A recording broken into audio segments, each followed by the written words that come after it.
Baiklah teman-teman, langsung saja kita lanjut part 2 dari film yang berjudul The Lake.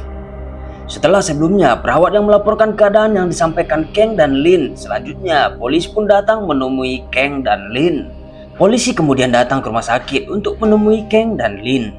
Lalu polisi menanyai apa yang mereka lihat dan alami saat kejadian. Lin pun berkata kepada polisi jika itu bukanlah binatang buas. Aku bahkan belum pernah melihat hal yang seperti itu. Itu datang secara tiba-tiba dan membunuh orang begitu saja, ucapnya. Mendengar itu, kepala polisi itu pun terlihat gugup. Dia pun kemudian pergi ke mobil sampai dia bertanya kepada rekannya apakah mereka percaya ucapan dari Lin. Keesokan harinya, polisi pun kemudian mengumumkan status darurat di kota kecil itu. Namun mereka masih mengumumkan bahwa itu adalah binatang buas. Lalu mereka kemudian mengarahkan pasukan ke kampung itu. Seorang inspektur polisi kemudian mendapatkan informasi bahwa monster itu bertubuh dan kepala seperti ikan, kulitnya seperti buaya dan ekornya panjang seperti ular. Namun hebatnya lagi, monster ini bisa berdiri dan berjalan, kata salah seorang di antara mereka menjelaskan kepada inspektur polisi. Mereka pun menemukan jejak kaki monster tersebut. Jejaknya yang sangat besar, dia meninggalkan bekas darah. Inspektur polisi itu kemudian pergi makan bersama seorang rekannya. Inspektur polisi tersebut kemudian dibuat bingung, ini seperti tak masuk akal, ucapnya. Sesaat kemudian dia mendapatkan informasi melalui HT bahwa monster itu menyerang orang-orang di sebuah bangunan. Dia diminta untuk turun ke sana. Setelah tiba di sana, dia melihat keadaan sangat kacau dan berantakan. Bahkan beberapa korban pun sedang dievakuasi.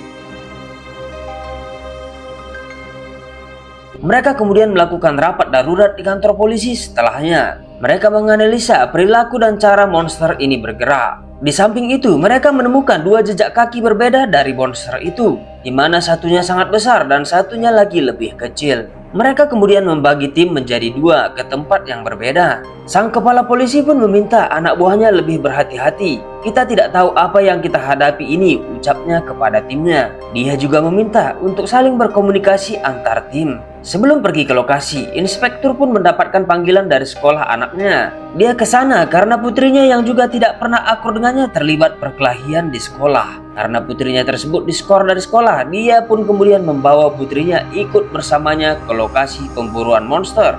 Di sisi lain, di rumah sakit dipenuhi dengan pasien korban amukan monster itu. Sementara itu, Kang juga baru sadar dari komanya. Adiknya Lin yang menjaganya saat itu kemudian berlari memanggil dokter untuk meminta dokter agar memeriksa kakaknya.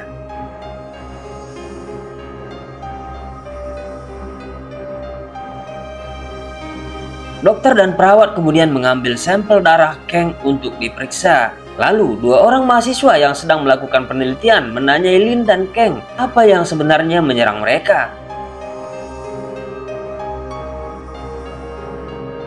Setelah itu, Lin kemudian menemani Kang duduk di kursi roda. Lin kemudian menanyakan keadaan Kang sambil menangis. Dia menangis memikirkan nasib adiknya hingga saat ini adiknya Mai masih belum diketahui keadaannya. Sesaat setelah itu, Kang kemudian pergi ke kamar mandi. Kang merasa pusing dan memiliki perasaan aneh, di mana dia seperti bisa melihat kejadian-kejadian sebelumnya.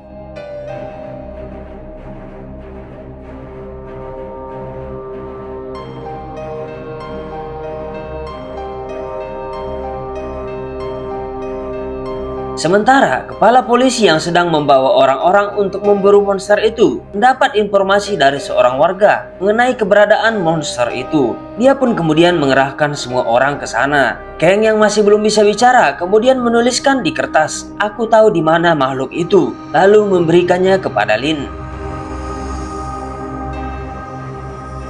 Perawat kemudian dengan tergesa-gesa melaporkan kepada dokter bahwa Kang dan Lin melarikan diri dari rumah sakit. Kang dan Lin menyusul kepala polisi itu, dan Lin memberitahunya bahwa kakaknya mengetahui di mana monster itu. Kang menuntun mereka ke sana, lalu Kang menunjuk terowongan di sebuah bangunan tua. Suasana tegang pun terjadi.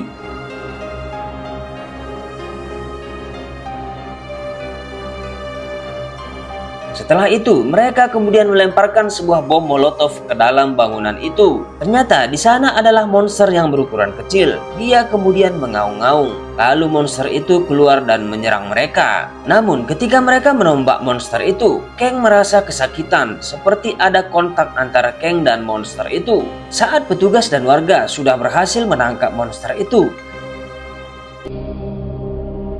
Lin kemudian meminta mereka untuk berhenti menyakitinya, karena jika mereka membunuhnya, itu sama saja dengan membunuh Kang. Kepala polisi itu kemudian meminta mereka berhenti, namun dia mengujinya. Dia menombak bagian perut monster itu, apakah Kang juga akan kesakitan? Dan ternyata betul, perilaku monster kecil itu sama dengan Kang. Kepala polisi kemudian meminta anak buahnya mengikat dan menangani monster kecil itu. Sementara saat itu juga dia mendapat telepon dari kantor polisi bahwa di sana sedang ada masalah dan memintanya ke sana. Di tim kedua, mereka menemukan sebuah telur raksasa lagi. Mereka kemudian mengeluarkannya dari sawah dan mengangkatnya ke jalan.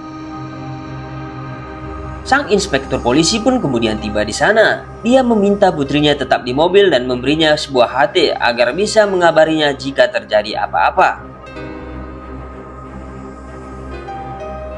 Di sana mereka menemukan sebuah jejak kaki yang sangat besar dan masih baru, di mana meninggalkan jejak lendir dari monster itu.